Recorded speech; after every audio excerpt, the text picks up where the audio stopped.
Hey,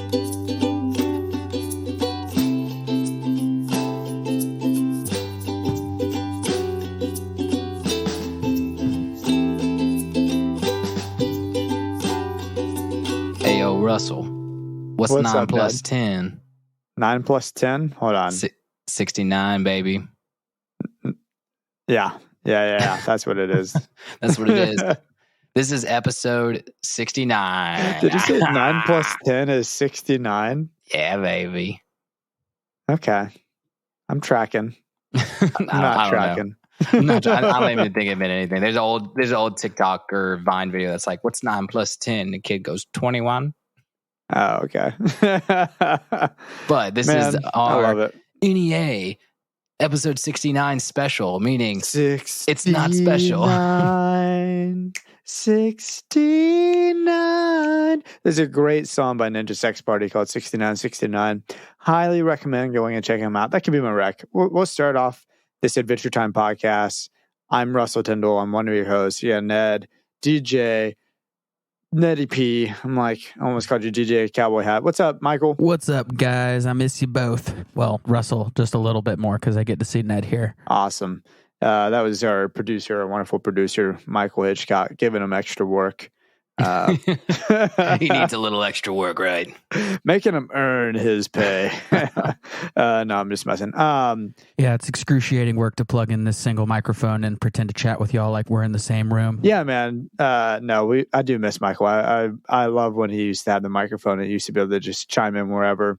But I do kind of like this. I like that I can just leave a space. We could just throw his name out there at some point just to see if he's listening, you know? Yeah, just make sure he's really, doing a thorough job listening. But I am always listening. Man, for the 69th special episode, what are we talking about this week, Rusty? From bad to worse. If there's one thing that I think everyone has said about 69, it's that title. It's from bad to worst. Yeah, man. This is actually a very interesting, very fun Adventure Time episode. Just like this podcast. This is our goofy episode. This is a double. We just recorded last week's episode. A little bit more hallucinogenic during this episode. Dude, I'm running on 3 hours of sleep. I didn't mention this in the last episode. Geez. I had a terrible sleep night last night. But I have not had any alcohol. I think I've just had caffeine. So actually, as I'm getting tired, I'm getting delirious, and maybe I'll get funnier. I'm definitely getting a little bit looser with what I'm willing to make jokes about. It's the 69th episode. Of course, I have to be. We both have to be. We have no choice. 42069. Crazy. I'm getting a little bit antsy, so I'm going to have some nice antsy quick to the draw responses. Well, this is another scary Halloween sort of themed episode, a part of that Halloween rock block or whatever it was that they were doing, the event in October of 2011, October 24th, this aired. I had to look at the air days for this episode and last episode because it was so obviously a part of some sort of a Halloween thing. Something scary. Let's do horror show stuff. So man, this opens up so epic. The intro is fantastic. This is how you really catch someone's attention. It's almost like a trailer, like a movie trailer. Like they're coming in, fading in and out. Pan down scene. Oh yeah. Do you see them running through what you don't even know were zombies at that moment? Yeah, it's good. It is such a good intro. I thought it was good, man. I had a theoretically speaking about this episode that kind of leads in with the beginning. Okay, from the gun, let's go. Theoretically speaking. We obviously, season 1, episode 1 is Slumber Party Panic, and it's with Princess Bubblegum creating zombies. And we finally see, we do the epic intro scene. There's zombies. Pretty much they jump in there, and the Princess Bubblegum's like, I did it again. Uh-oh. My theoretically speaking is that the writers just maybe, like while they were pitching the pilot, they had a lot of more content on zombies. That they either wanted to include or wanted to write into their first Slumber Party Panic episode about potions and her fighting off the zombies and the zombies getting extra powers like they do in this episode. So I have a feeling that this was all backlogged all the way from the pilot writing. That's my theory. That would be cool. I like that. I mean, they even have like, I haven't seen it. We talked about last episode, like my favorite scary movies. is I Am Legend. Is there an I Am Legend reference in this movie? I can't remember how it ends. Yes, pretty much the ending scene to this episode, it has got to be a direct call to I Am Legend. That's what I was thinking. It's too similar. Very similar, but no grenade or whatever it is that he uses. I don't remember. Yeah, he uses a grenade to save the antidote. And this one, Finn is kind of his own grenade and the antidote. So it is for sure. I would be very surprised if the writers were like, no, we didn't have any influence from I Am Legend there. So, well, not only do I not know anything about scary movies, I also don't know anything about Adventure Time. If you're joining us for the first time, I'm checking it out. And Ned is your longtime traveling companion who knows way too much about this show. Yeah, I am the dungeon master of this adventure, if you will. I like thinking of it that way, actually. That's really nice. Maybe Ned, we got a whole new little dungeon. It can be DM Ned instead of DM. That could be DM Netty P. DM Netty P. Oh, or I really do. Honestly, I know we have DJ names, these fake DJ names. Well, mine's fake. You were sort of a DJ, sort of, kind of. I see you as more of Ned in my mind in a fantastical universe of Adventure Time. If you had a character in that world, I would see you as owning a bar, owning some sort of a saloon, some sort of you're behind the bar. Maybe it's like a 2 or 3 man job and you're just hanging out there. You have your regulars. That's where I picture you in the Adventure Time world. I could see that. Like hosting, you like hosting people. Yeah. I just see you oh my gosh, you got to try this new, whiskey that I just got in from, I don't know, the hot candy dog whiskey. It's hot dog themed Hot whiskey. Dog Kingdom whiskey. My favorite. That's what it's just hot dog juice. That's all it is. Fermented hot dog juice. That's exactly what I imagine when I think of you in Adventure Time. Do you have any? I'm putting you on the spot. Oh man, that's a tough one. Where do you there, see though. me? I know we talked about how similar I am to our hero. I see you. I don't know. I'm so Finn-like. Oh man, I'm trying to think of where I would pin you. I think some part of your journey or character arc in Adventure Time would have been that you spent a winter season as a hermit in the mountains. Okay. That would be part of the story, but I can't, that would have been in the past. Why? What do I get out of that? I don't know. The wisdom, maybe. Wisdom. Yep. Maybe the ability to be introspective and think a lot. So, but I wouldn't be able to pin you. Maybe that's a good one I can bring up next week and let me think on that one for a little while. Yeah, think on that. I'm curious what you think. I just see you as the naked old man from Boom Boom Mountain. That makes sense. That does make sense. Actually, I think that tracks really well, especially with our 69th episode. I think if I knew that it was some podcast somewhere is having their 69th episode. Oh, look at me. I'm Naked Wizard Man. Anyways, let's talk about this episode. Right off the gun, Princess Bubblegum, she has and let me scroll through my notes just to make sure I don't actually have one. Princess Bubblegum has what would be a Jake mistake in my mind. She leaves the sample of zombie flesh out. And why does Cinnamon Bun have access to what has to be such a high level security science lab? Right. Yeah, this is there's a good potential because we've seen some banana guards up until this point, but not the full battalion that she has later. So we really see the security through the show of the Candy Kingdom up its game. I mean, she ends up with more warriors, tons of banana guards. You see we already have seen the Gumball Guardians come into play a little bit. But yeah, the fact that Cinnamon Bun's wandering around in her lab, just I'm hungry. She becomes way more inaccessible to the candy people later on, for sure. And also just WTF, because there are science labs like this out there where we're just holding on to old plagues and things, and that freaks me out. Yeah. And I don't know. I don't know. I think she said she was studying an old piece of this zombie candy flesh from the first Slumber Party Panic. And I get their reasons to do that. I get like science has legitimate reasons why to protect for a future plague or whatever. There are reasons why we hold on to like the Black Plague or whatever it is that we're holding on to.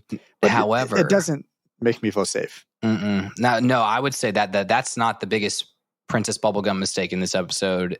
It's not the fact that she leaves it out. It's the fact that she's still messing with it, because if you kind of screen grab right when Cinnamon Bun is, peeping over the counter, in the background there is a chair with a giant like laser gun pointed at it and a pile of bones in the corner, like with the skull. Whoa. So I think that she's still playing this game of like, I can reanimate life. Yeah. It's really, yeah, dude, it's like, she's just dabbling in this even after her first big zombie mistake. She is still dabbling in this whole like, I can perfect this science. And it's just like, we were so pissed off at her the first episode. Yeah. Maybe she thought that Candice wouldn't get sick from eating the flesh, so maybe she thought there wasn't really too much of an issue with the flesh being out and Cinnamon Bun being around, because in the first episode they did eat candy flesh, didn't they? I can't remember if it was contagious or not, or if it was bad flesh. But in this episode, she mentions how this is like extra bad or extra contagious flesh. So yeah, because that's how they showed it themselves. They were smashing them last time and eating the candy insides that they had. Yeah, so, exactly. So and of course, starchy thinks flesh is delicious. Starchy thinks flesh is delicious. I did love that they still have, because Starchy was that funny little moment from the first episode, that they had a nice little funny Starchy moment. And guess what? That's my tops of the episode. All right, there you go. Dang it. I was hoping you were going to say he's your lovely, but I'll take tops. Tops almost. Is fantastic. He was runner-up lovely for sure. Well, why about Starchy? Tell me about this. Oh, no, wait. Oh, shoot. No, LSP was my runner-up. Starchy was my lovely. Give me some sugar, baby. Oh, my gosh. There you go. Why? Yeah. Tell me about it. There's just a moment where he's just up on the roof and he's like, so glad Starchy's up here away from all the bad things down there. And then just, and he just gets yeeted into the freaking castle, which is amazing that the zombies are that smart to use Starchy as a daggum projectile to bust into the building. I thought that was I got some thoughts on that though, man. But yeah, he goes, what do you mean? Oh, that's a lot of zombies down there. Starchy's glad he's up here. And then they get him, right? I think he has plot armor. I mean, that's what I've learned in this episode is Starchy has plot armor. There's no way he doesn't get turned into a zombie. They're flying around. They're on steroids. They get him and they decide to drop him off and use him as a battering ram, essentially, against the window. And Starchy, I guess, never gets bit. He just runs off and does his own Starchy little thing. Yeah, because he doesn't really show up as a zombie even after that moment. So yeah, you're right. He kind of plot armored. He's great. He ends up, like, I don't know. Maybe I'd love to see the writers about, like, he's such a funny little character in all these episodes, even down the road, and has some good storyline with Root Beer Guy and Cherry Cream Soda. I need him to keep bringing it. I really hope he's not one of those characters like how you were saying the pig gets worse, the pig ends up dating Tree Trunks or whatever. I really hope Starchy is one of those characters that has this lasting loveliness about him. Yeah, I think so. He's got a little bit of a dark side, but it's nothing that would make you think differently of him per se. Okay. Yeah. It's like him and Bimo right now are like two of my favorite characters in this show. Yeah, this just has like good liners, keeps bringing the humor, but like it's that honesty, the upfront, like Starchy's so glad he's up here. Like Bimo's always upfront. And also Starchy understands that you don't have to be in every single episode. Cinnamon Bun, get the F out of these episodes. I am so sick of Cinnamon Bun. Last episode I was sick of LSP. This episode I'm like, Cinnamon Bun, go away, please. Well, yeah, Cinnamon Bun has a nice redemptive arc for sure with his development. So I think them including him this much as like silly, goofy, stupid Cinnamon Bun will because you even hate it now, you're going to way appreciate his like storyline. I don't hate him. I just, as someone who's new to this, they overuse him and I don't think he's as funny as he should be.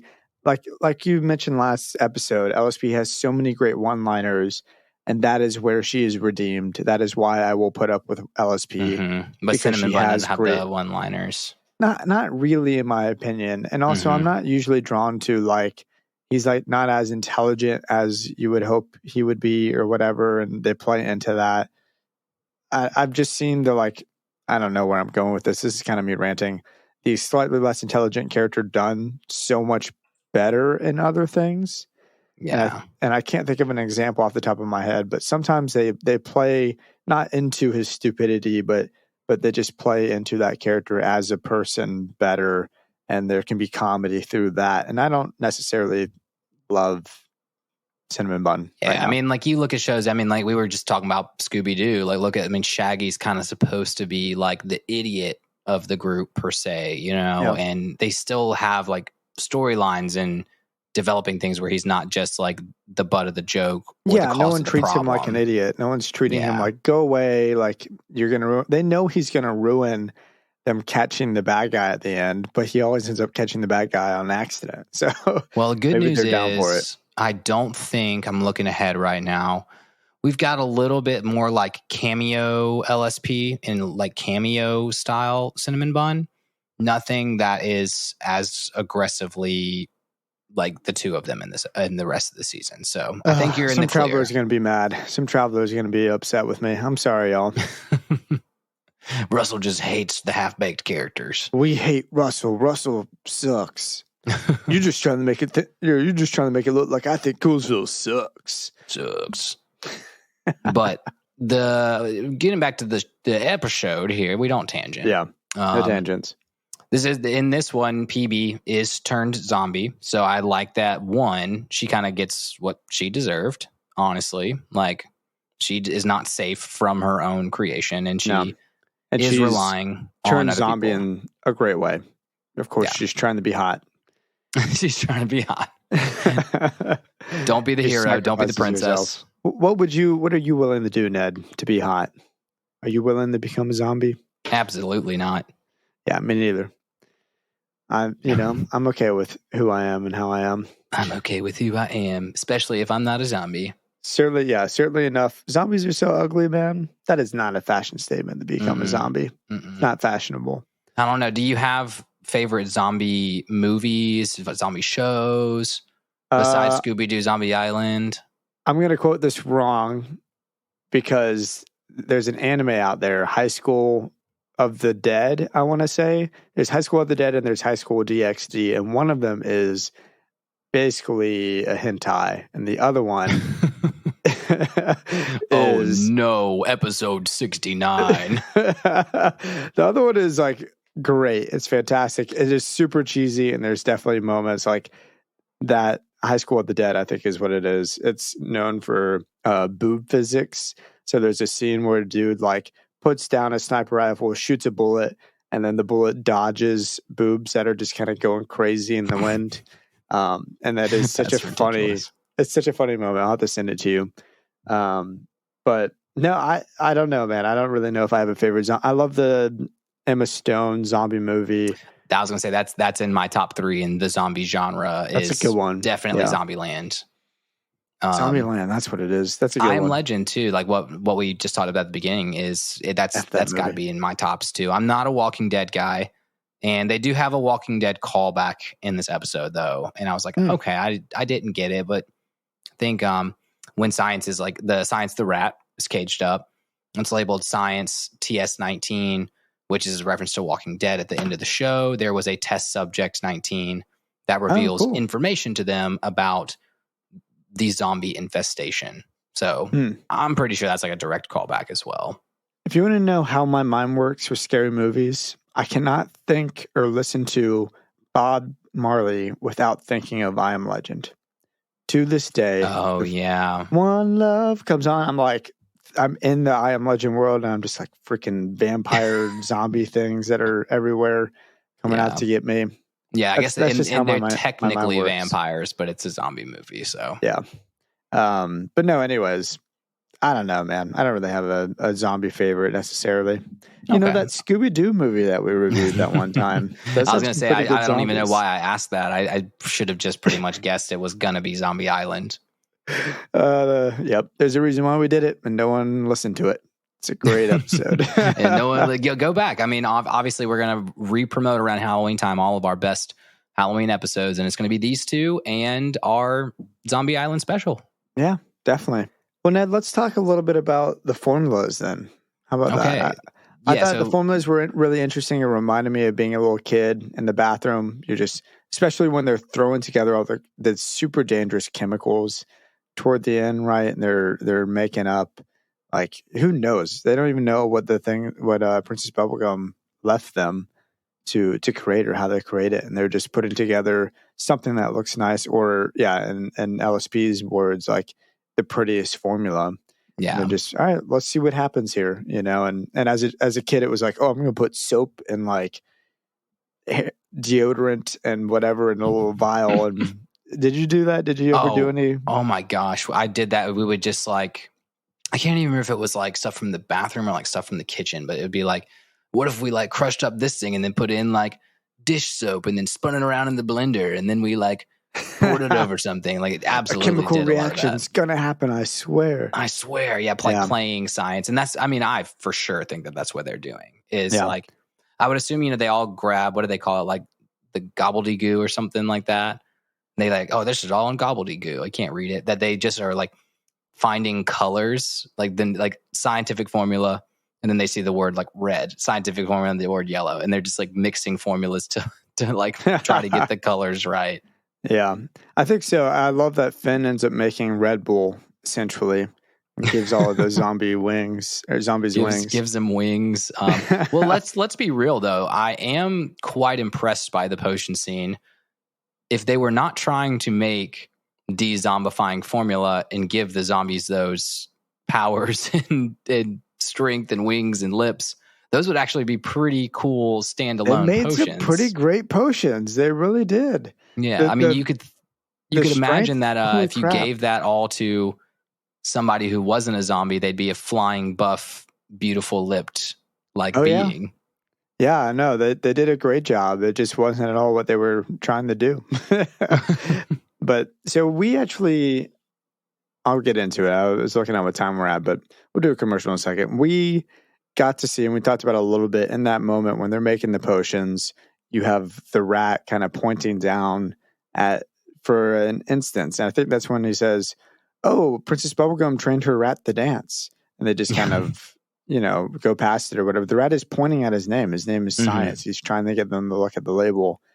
And my lovely is Science the rat. Dude, my lovely too. Got Science the rat. I was getting it all confused. I was looking at tops, not lovelies. Yeah, so your lovely is Science? Yes, it was Science. Only for not like the whole episode, but only for the sake that Science has a miniature little record player that she does Science too. And I was I love that. Good. So Science the rat, I love it because she tries to stop Cinnamon Bun from eating the flesh at the very beginning. She's freaking out as Cinnamon Bun is transforming in her little cage. And they just keep thinking that she's dancing, but she's so smart. She's so intelligent. And she's doing all non-human creatures a favor. Chewbacca would be so happy and proud. I'm so glad that you said that. That's exactly what I thought at the very end, man. Redemption for non-human heroes. Mm-hmm. The rat got an award. Yeah, and I love that they like let it up, and she was like, "Finn the human, would you please get out of the way?" And I was like, "Oh, that's such a callback to Star Wars, man." Yeah, every time I rewatched the episode, that got me a little bit because the way she, like, her inflection on her delivery of that is Finn the human, is like as if she's awarding it to him, and then she goes, "Get out of my way." But get out of the way. Great. It is a very wonderful moment for rats and for non-human heroes everywhere. So good job, Science. Good job. You got our lovely. Got the lovely. Well, let's take a quick breather and then we'll talk about after the potions get dumped, kind of the final kind of climax scene there. We interrupt this program to bring you Russell, the Cowardly Podcast Host Show, starring Russell, the Cowardly Podcast Host. Abandoned as a babe, he was found by Ned, who lives in the middle of Atlanta with his wife, Jackie P. But creepy things keep happening around Atlanta, and it's up to Russell to save his new home. Stupid dog, you made me look bad. Ooga booga. Welcome back, fellow travelers. Ned, I'm just going to throw it right to you, like we always do when I don't actually have a thing I want to say at the beginning of going back out of commercial. How you doing? I'm good, man. I'm just I'm chilling. I'm fading over here a little bit, man. I need some. Yeah, I am too. It's too late for caffeine, and I need a little boost. I need a little Russell boost. But it's not closing time. Well, how about this boost? We'll do another little boost of the Traveler's Log. I feel like that always gets me going, gets me encouraged and happy. And, I just love when people have things that they want to send in to us and write us and let us know their feelings and thoughts on the show and also on the episode that we're talking about or a different episode that we've talked about in the past. In this iteration of the Traveler's Log, we've got an email from someone named Zoe. And Zoe is going to talk to us about the Gladiator episode, which we reviewed. I didn't write down the season and the episode, but I think it was this. Oh, there it is, season 3, episode 2. It's on my little notes app. So yeah, great thoughts. Here we go. So she says, I wanted to send some thoughts on the Gladiator episode. You both mentioned how the Gladiator ghosts are each other's buddies and partners. But I think that two of these gladiator ghosts are actually romantic in a romantic relationship. If we approach this from a historical perspective, gladiators in ancient Rome commonly participated in homosexual relationships with other gladiators. It was pretty acceptable at the time. Of course, this information probably isn't enough to argue that the gladiators in the episode were lovers, but there is actually a quote in the episode where one of the gladiators kills another and says, "I'm sorry, my love." This theory is also confirmed by Andy Ristiano, and I'm sorry if I'm pronouncing that wrong, who is a character designer on the show, stating that not only just these two, but all the gladiator ghosts in the episode are homosexual. I think at the end with Finn and Jake, when they state that the gladiators must all be friends and they're walking out of the dome, just like Finn and Jake are, it may actually be a nod to the idea that the gladiators are more than just friends. Zoe, that's cool, man. I think that's a really great theory. And I, like you said, if Andy, someone from the show, is confirming that to be true, and I think even me and you, like maybe we kind of felt like there might be. No, I take that back. I don't think I did. Did I? I'm trying to think back to what I said in that episode. I don't think I picked up on it. And yeah, weren't they holding hands? Were some of them holding hands when they were walking out? They might have been. Dang, dude, I need to go back and see that. But yeah, no. I mean, definitely in that time period, like ancient Rome, that was just such a common practice. It was way more open, socially acceptable. Socially acceptable. Yeah, that's where I'm going with that. Than it is even today, right? So, yeah. Alexander the Great or whatever. Not that I'm outing Alexander the Great. I'm pretty sure he was. I can't remember. Whoa! He didn't want to come out of the closet just yet. Just a few more centuries. Just a few more centuries, Russell. You weren't supposed to share that information. I don't know my history though. Where's Allie when you need her? She's so great at this sort of a thing. Yeah, she is great at the history buffs. But anyways, I think that's a fantastic theory or thing to bring up about the show. And we've talked a little bit about the representation of that community, the LGBTQ community plus on this show.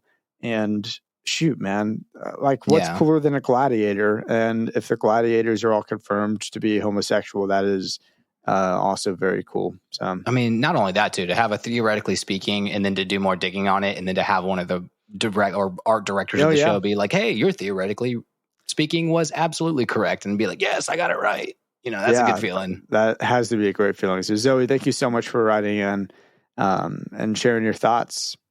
That has been our Traveler's Log episode. That has been the log, baby. Dropping log 69. Dropping logs. Don't do that. Those two things do not combine well. Do not combine well. I'm sorry if we have young listeners out here that are being either disrupted by our humor or have no idea what's going on. I'm going to get a call from HR. She's like, I listened to your podcast with my son. He's 9. He's too young for this. He's not 69. Oh my god! He started to trade me. I was jokingly telling Ned I'm going to tell everybody my Pokemon Go code so that they can add me on this episode. But my HR manager's little son has been sending me gifts on Pokemon Go. So it's really just her. I think she's playing for her son because he's still like he doesn't really understand what's going on, and so like I'm helping him get to be a stronger level or whatever. Awesome. I don't. Yeah, That's just the so community, funny. man. That's why the game's so good. Pokemon Go is great. But man, I guess we have to talk about Adventure Time. Just a little bit about this episode. Yeah, let's get back to this episode. Man, so we ended off. We are busting through. Finn's made them all freaking winged strongmen zombies, and they bust in and they get trapped in her science-y room. I guess if there's a science-y shower, she'd call it her science-y lab. The funny thing to me about this whole scene is like we've seen Rainicorn like be so powerful before, and like phase in and out of walls, like all just in the last Ghost episode. Right? And, like, we even mentioned that last episode. She phased with Jake through a wall. That is crazy. Yeah. And so I would say that we can have a Jake mistakes by proxy in this episode. Making big pancakes. She has two of the big mistakes. One is that she can fly. Like, and now, I mean, the zombies can now too. So maybe it wouldn't be, too great of an issue, but they're trapped in this room. Like she could have totally like phased Finn and Jake out. She could have used like crazy explosive Rainicorn powers on the zombies. And so I'm like, she just kind of plays this helpless, not even damsel in distress, but like helpless background character. I'm like, dude, she's like super OP. I don't know why she didn't do anything. Yeah, I don't know. I will say though, Lady and Jake, for what it's worth, they make the second half of the episode for me. They do. They make it better, but she had the second mistake, which was another mistake? Immediately being like, don't let me out of the shower. And then she immediately does. No, but like, I guess it's maybe like she just fell in love with those puppy dog eyes, Yeah, she can't resist. It's just so sweet. He's like nibbling on her, and then he actually bites her.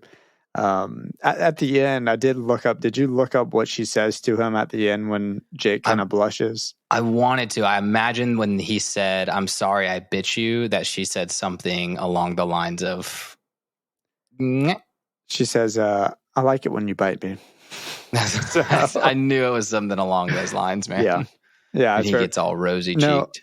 My tops of the episode is actually when Jake's running around that room and he's using his stretchy powers to try and outrun the infection. He's doing laps, and then at the end he like even puts himself into the shower container and does like, the spiral up. The spiral is going all the way up. That whole segment was really great. That was my tops of the episode. Yeah, I thought it was really funny. He kept doing like the little like under his voice. He's like running away. It is a callback though to Evil Dead, because there is, even in the newer one too, they get zombie bit like on the hand or something, and they start to see the zombification like come up their arm, and then they just hack off. I think the girl like hacks off her arm with like like a buzz saw, some sort of something or other, and it's pretty brutal. So, but that's definitely kind of that like the infection crawling up your arms. Definitely an Evil Dead callback. Now, what would you do, Ned, if Jackie turned into a zombie? If you were in Lady's shoes, I'd have kept her in the shower. Like I wouldn't. Yeah, like Finn's apparently on the cusp of a breakthrough, and I definitely would have just been like, okay, like hang tight in the shower. Well, what if in this world there isn't certainty of a breakthrough? She's coming to try and kill you. She's a zombie now. Yeah. What's the other? I mean, gosh darn, 28 Days Later. That's another great zombie movie too. They end up kind of like the question. No. I'm saying they end up chaining up a zombie like in a courtyard till they can figure out what to do. Okay. So definitely, if they're undead, and it's not like they're gonna die or anything like that. They might smell really bad. She might be rotten in the sun or something like that. But you gotta keep her locked away, safe, away from the other zombies until you can find a cure. So you would do what as much as you can do. Yeah, you do as much as you can do. Yeah, I'm sure Allie's going to ask, well, what would you do after this podcast comes out? It just reminds me of blast her in the head with an AK-47. I'd take a baseball bat to the dome, you know? Brutal. This reminds me of... And Russell next week will be single. Oh, gosh. I'm kidding. Yeah. Well, if you're a zombie... I don't want to get bit. To wrap her up and capture her, you're going to have to take some chances on getting bit, Ned. This reminds me of, there's this freaking question that Allie keeps asking me. And it's like, if I turned into a worm, I think it was like on TikTok or something. Yeah, it was a TikTok trend. It was like, would you love me if I turned into a worm? I'm like, how do I respond to this freaking question? It's so mean. It's like the girls being like, let's ask guys loaded questions. Yeah, seriously. I'm like, well, are you? Are you talking to me, or are you just a worm? I would love you forever if you were like Shelby. I think I told her that I would love her for the extension of her lifetime, which as a worm is probably like a day or two. I don't know. Shelby lives a long time in Adventure Time. Give her a nice home in a Viola. This is Adventure Time world. But also, if Allie turned into like a Shelby-like worm and she's hanging out, she's living in my drum set, like that's dope. Like I love that. Yeah, that's what I'm saying. But if she's just not a ringworm, earthworm, you know, I'm like, well, might go fishing in a couple of days. Might go fishing. Russell, that's what this episode is going to be called. Russell is a savage. No, Russell answered all the loaded questions incorrectly. It's the jokes. It's all for the jokes, for the humor. This is our 69th episode. It has to be funny, Ned. Come on. It does. Well, but we'll have a royal day of apologizing after this episode comes out, and we'll sit around. Apologizing. It's true. We'll apologize to to Allie and to Jackie. Well, you know, that's kind of another dark part of this episode, man, is that Princess Bubblegum was, again, something that she was doing in her lab is the reason that caused this whole problem. And then she makes a royal day of apologizing for it. It's like the Candy people didn't do anything wrong. Why are they apologizing to each other? Yeah, this is on you, PB. This is on PB 100%. I don't know. That it just perturbs me that these kind of things happen and she's not seeing the nature of her mistakes. And even in what was missing, that's the first time, like Marcy was the first one to ever call her on any mistake at all. And she's so angry and she's so frustrated.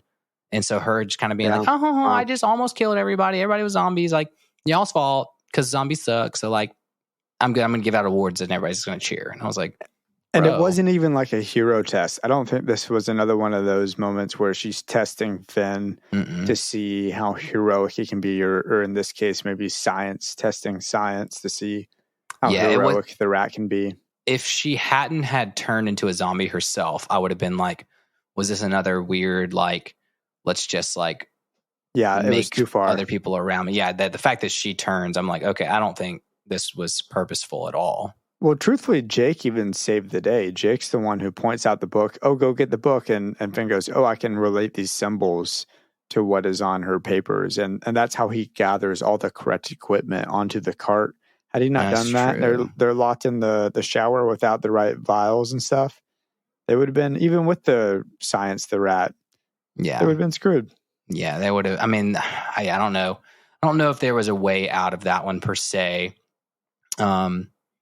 Because I'm guessing that the zombies would have zombified Science too. Science wouldn't have escaped. I don't love that name for the rat. I'll be honest with you. Yeah, it was a nice little play on words. Yeah, certainly. Let's make it funny kind of episode moment. But no, I like it. It's good for the episode, but it's just as far as don't name your rat Science or your dog Goat or something. Maybe do. Don't name your dog Goat. I had a friend growing up whose dog's name was Goat. And that's awesome. The first time he called Goat to come hang out with us was very like, what is happening? And he's also British. And so I was like, okay, I'm really confused on what's going on now. You have a dog named Goat and you're from, or you're family, your parents were from the UK. You or sound whatever. like you're from London. Squirrel. Sorry, Joss. Squirrel. You're not going to listen to this. Anyways. Royal apologizing day to Allie, to Jackie, to Joss. We'll just keep adding to it after this episode keep adding comes to out. the roasting. The roast was savage today. He had too much water. I do love the last scene of this episode, though. As however much I'm not like super crazy. I don't think it's going to make my top 10 of the season per se, but I do love the ending where it's so much like I Am Legend, where he's got the answer to the antidote. The zombie's literally breaking the glass of like the box he's in.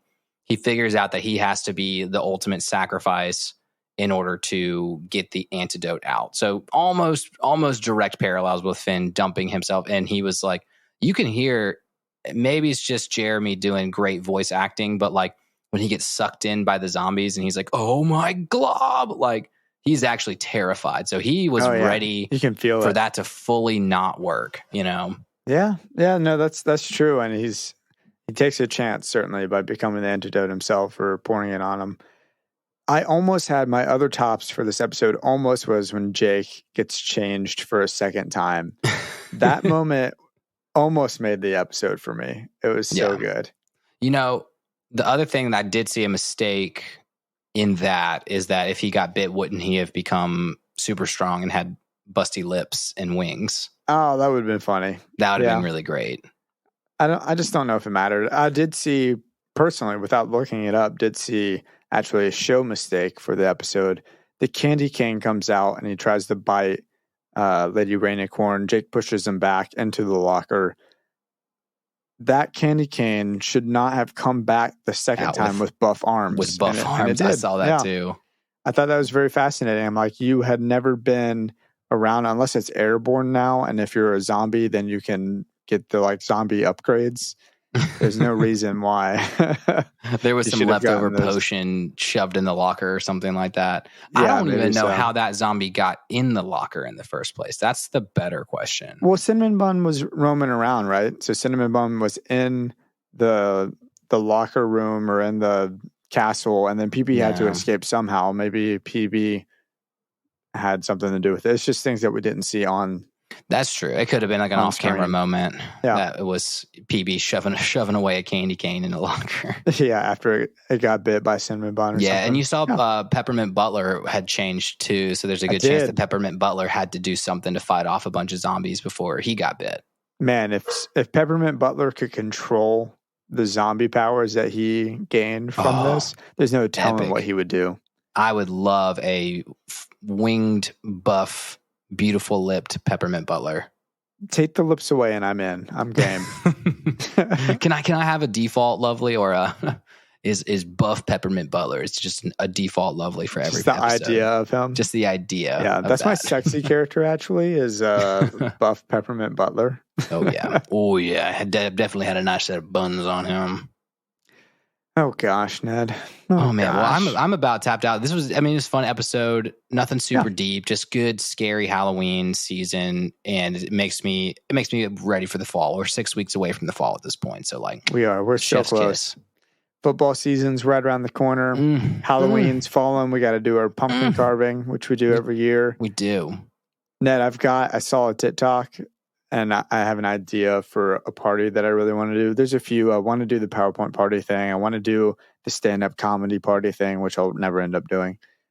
I really want to do a Mario Party themed party where you buy little square platforms like that you get in preschools have them for kids for some reason. I don't know if they're playing like hopscotch on them or something indoors, but like you buy those like little foam squares that are like 1 foot by 1 foot or 2 feet by 2 feet or something, and you can attach them, and then you make a Mario Party board in your backyard, and you have like a star out there, and you have little events that can be.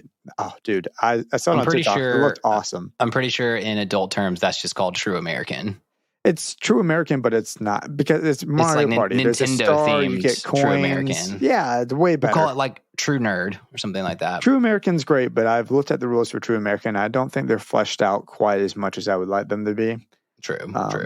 but that's just my personal opinion. I know some people would love True American. I've never actually played it, so maybe if I played it, I would change my mind. But I definitely would adapt some of those rules personally.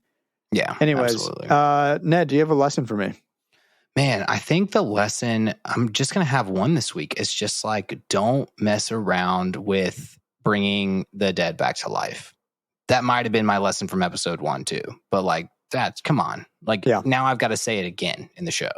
That's a big one. Yeah, like let's not hold on to like really bad viruses from the past if we don't have to. I don't know, man. I don't know. Like I'm not even trying to make a political statement. It just freaks me out that there are things out there. There's a bunker in Antarctica with all of the, the diseases we've gotten rid of just like hunkered down there. Just hanging out. I don't, who knows? I don't think anything will ever happen with it, but it is a little freaky to think about.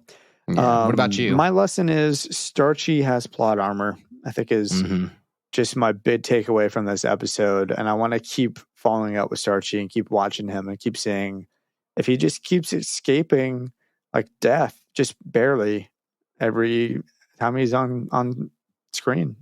Yeah, that's true. I'm going to follow that plot line from now on too, I think, and see like when we have Starchy, is he like somewhat indestructible from every kind of thing that's attacking the Candy Kingdom most of the time? Have you seen the snail? Talking about things that we haven't actually been following up with that we said that we would. Have you seen the snail? Didn't catch it this episode. I did catch it in the Creeps. It was on the stairs right when they came in. Okay, interesting. Yeah, we at one point had said with the Gladiator episode that we were going to keep track of the snail and seeing if it's always around whenever something bad happens to Finn and Jake or whenever they're going in, because it's the Lich right now, I'm assuming. Yeah. So, I don't know. No, it was, it's somewhere in this one. I did not catch it this episode. Yeah. Well, you guys, thank you so much for sticking with us for, 46 minutes of your day. We love you. And it's just so great to have a wonderful little listening base that keeps track of these episodes and writes Traveler's Logs segments for us. And you can see us, check us out. We post quite frequently at Never Ending Adventure Podcast on Instagram, Never Ending Adventure Cast on TikTok, Twitter at NEA_podcast. Email us your thoughts for the Traveler's Log at NEA.travelerslog@gmail.com. That's Travelers with 1 L. We're on YouTube. I really do. I think one day we'll have a visual element of some sort. Right now we don't. Maybe I just need to get a new iPhone and we'll just go for it.